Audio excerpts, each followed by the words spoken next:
那您现在是从社区进入了立法会，那您觉得一方面啊，您以前可能处理的都是街坊的一些具体的问题，刚才您也提到，那现在进入立法会呢，处理的都是一些全港议题，那里面可能需要进入政府的部门，然后要進入一些政策的流程。在您看來，這兩種工作方式最大的不同是什麼？我認為其實以前嘅工作咧係治標啦，我會形容因為區議員嘅工作咧，無論街坊屋企漏水啊、天花板發毛啊，我都會立刻即係用啲儀器啊，甚至會帶埋啲專業人士去上門幫佢驗樓。咁但係而家咧，即係我就會向屋宇署或者食環署施壓，即係而家嘅層面作為立法會員咧，即係我可以到位啲嘅，譬如3C15局，咁我都有佢嘅聯絡。咁譬如一啲新嘅政策議題，我可以即係我會係覺得係治本啊，嚇就唔係治標啦。咁會可以較為點對點咁樣去對症下藥去處理一啲事情咯，嚇。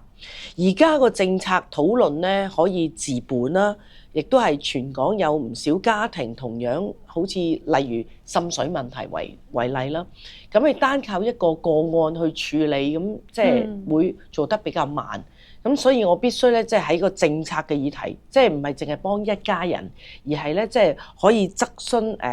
呢個滲水辦佢嘅效率啦，要求政府佢引入一啲科技啦。甚至推動一啲改善行動嘅行政嘅程序，即係由幫一個街坊變咗咧係幫一件事，變成咧用一個政策去幫全港10萬個家庭咯。咁如果區議員嘅工作咧係即係講求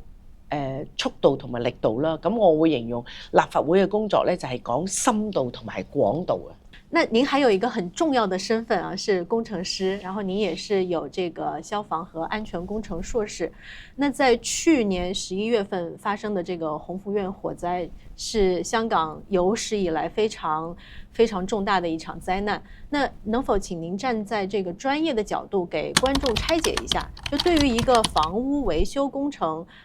在哪些環節是最容易出現這個安全風險的？其實第一咧，我哋大家對於大埔宏福苑呢個災難咧，都係非常之難過啦。咁我會睇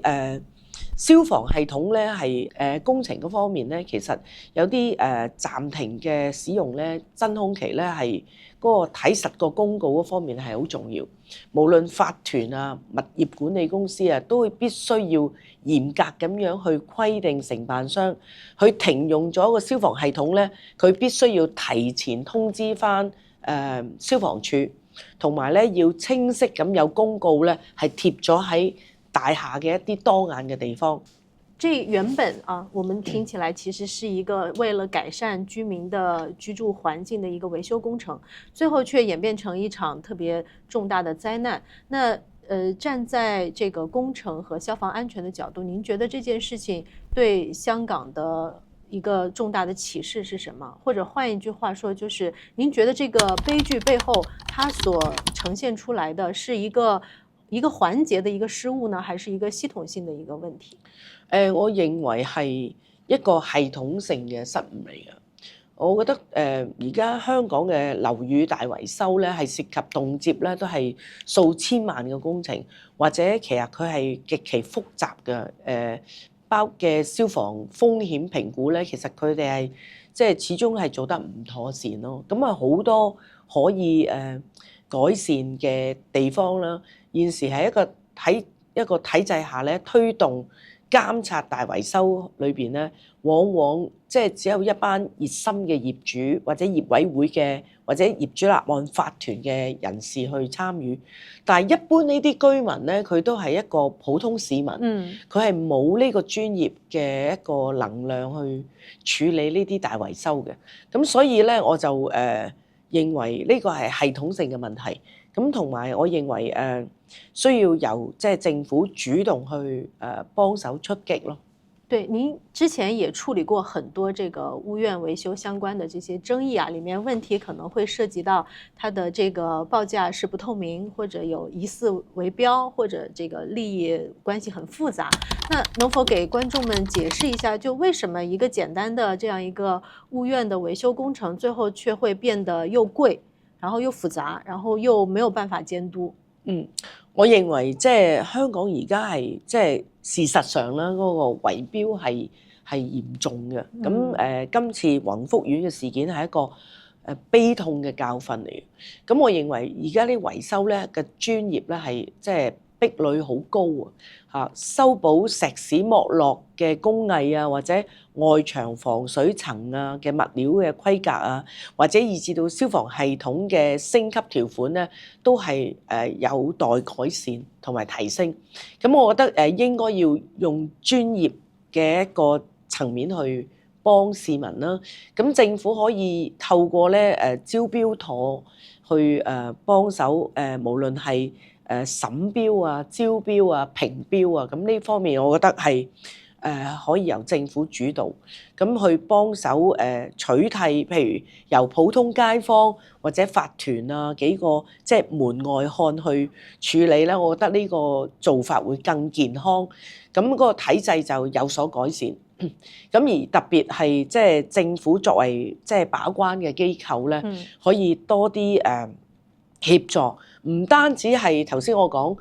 幫手係選埋承辦商，而且應該成個過程係有份揾一個第三方嘅顧問咧去參與，令到咧即係相關嘅承辦商咧係合規合格咁樣去執行呢啲工程。喺個過程中咧就唔會刻意抬高價或者去影響即係攞呢個小業主嘅一啲利益咯。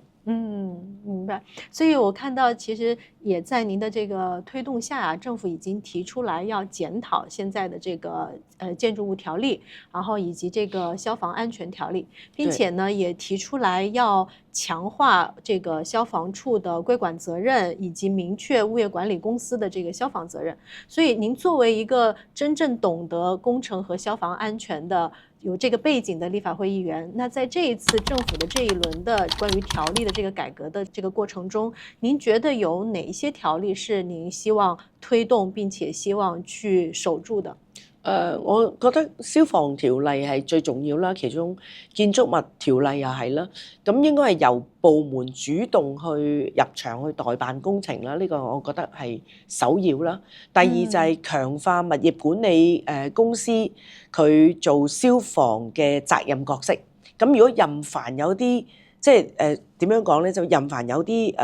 消防嘅一啲零件壞咗咧，佢都要去第一身去參與。第三咧就係個認證嘅方面，譬如喺個法制啦、招標啦、審標啦、監督啦，以至到即係完全係由獨立嘅第三方去獨立去評標。咁我覺得呢方面都係非常之重要。您上任立法會議員之後，到現在半年的時間，已經提出了3項書面質詢，以及補充質詢有6項。那主要的是覆蓋了包括這個屋苑安全、醫療服務，然後還有交通規劃以及數字金融這些內容。那如果階段性來看啊，您現在最希望推動的是哪幾件事情？或者其中有沒有1、2件事情，你是希望在您的這一屆任期裡是必須要緊跟，必須要盡力推動出來結果的？首先當然最重要都係一個樓宇維修嘅消防安全體制啦，因為大埔宏福苑呢件事件，即係我哋會擺呢個作為首要啦。咁由部門主動入場代辦工程，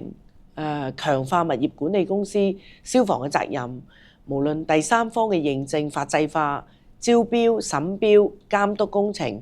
並由完全獨立嘅第三方專業去獨立顧問咧，呢啲都係重要嘅。咁另外一方面咧，我就係認為圍標嘅刑事化咧，我希望能夠積極咁推動，因為又係即係香港都不少喺呢個大廈樓宇維修咧都有圍標嘅情況，咁我認為咧最理想就係可以列為咧係獨立嘅刑事罪行，建立一個大維修嘅承辦商黑名單嘅制度。